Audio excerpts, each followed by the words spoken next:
welcome everybody.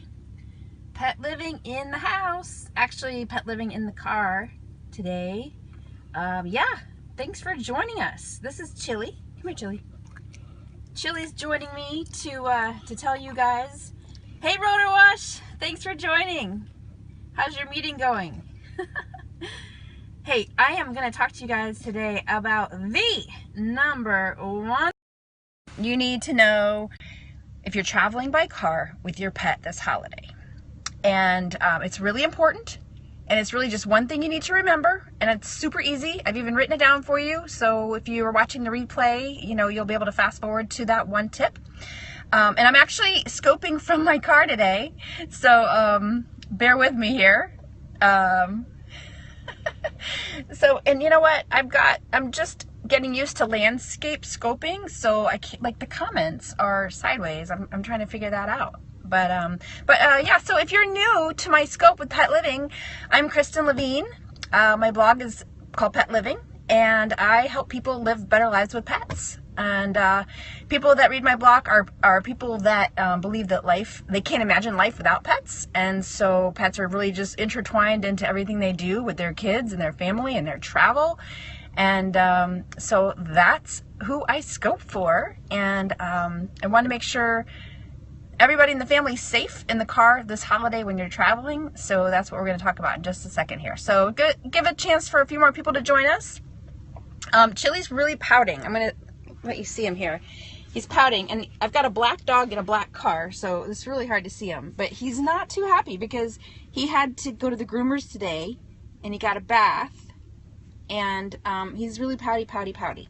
So anyway, all right guys, without further ado, let's just get right to that number one thing. Yes, he is so cute, I know, even though he's mine. I'm extremely biased, but I think as a matter of fact, I posted a picture of Chili the other day on my Facebook page, and I got so many comments about how cute he was. So it's not just me, his mom, that thinks he's adorable. All right guys, let's cut to the chase. The number one thing you need to know when you travel in the car with your pet, hey, thanks for joining. You came right at the right time. I'm just about to give it away here. Is to restrain your pet. It's a simple word. It's actually simple, 3 words. Got it here for you. Restrain your pet. And let me tell you why. Let me explain why. If you have a dog or a cat in your car that is free to bounce about the front seat, the back seat, get underneath, you know, the pedals, that pet is a potential driver distraction. And right, Chili? Chili, you've distracted me before. Yes, you have. Admit it. Admit it. Chili is so not into this broadcast today. He's tired. He had a long day.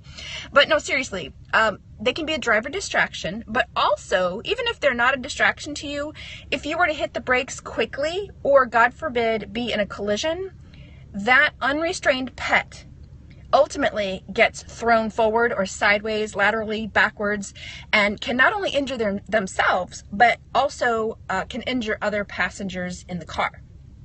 So it is absolutely imperative that if you're traveling in a car, yes, I know, he's adorable. Boy, you really like him too. This guy's got a crush on my dog. No, just kidding. Restraint is super important. More and more people are traveling with the pets, and you'll see more and more products on the market for traveling with your pet. But I just want to show you what we're going to be traveling with this holiday season. Chili's wearing a harness, and this is great for a dog. Chili, can you please participate here? All right, Chili, show me your harness. This happens to be a Sleepy Pod harness. It's called a Click It. Oh, and don't forget, they have to be wearing their identification. He's wearing his Pet Hub digital ID tag. This is a great harness because it's super soft here. As you can see, he's lying down, so he can sit up, lie down, he can turn around, he can be really comfortable while wearing the harness. And that's really important because you might be in the car for a long period of time. You want them to be comfortable. But also, this particular harness got a 5-star safety rating from the Center on Pet Safety. So it's super safe, super comfy, and I think it just looks good on him too. It comes in a bunch of colors and several sizes. If you have a small dog or a cat, you'll want to put a small dog or cat into a carrier that you can, ideally a carrier that's made to buckle into the car. And actually, I have one. I'm showing it to you in the front seat because it won't fit back here with me and Chili right now. but I wouldn't normally put it in the front seat. And that is actually also a carrier called, it's called a Sleepy Pod. And what I like about it is not only is it super cool, but you can take the lid off and it's a bed. Yes, it's a bed. So not only can your small dog or cat travel safely and buckled in to their carrier in the car, you can unzip the lid here and it becomes a bed for them. And there, I can't reach it, but there's even like a shoulder harness in there. So you can actually carry this thing around and tote your pooch or your kitty cat around town with it.